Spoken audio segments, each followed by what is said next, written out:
Walang salitang pagod na ako sa isang magulang. Basta para sa kinabukasan ng kanilang anak, lahat kakayanin kahit gaano pa kahirap.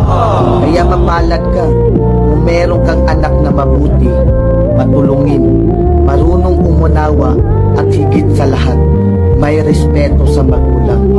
Dahil bilang magulang, piliin itong itama lahat ng pagkakamali ng kanilang anak para mabigyan lang ng magandang kinabukasan.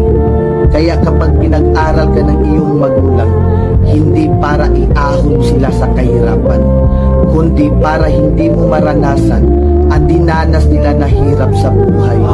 Dahil sa iyo nakasalalay ang pag-unlad mo, hindi sa magulang mo, hindi sa kapatid mo, kundi sa sarili mo.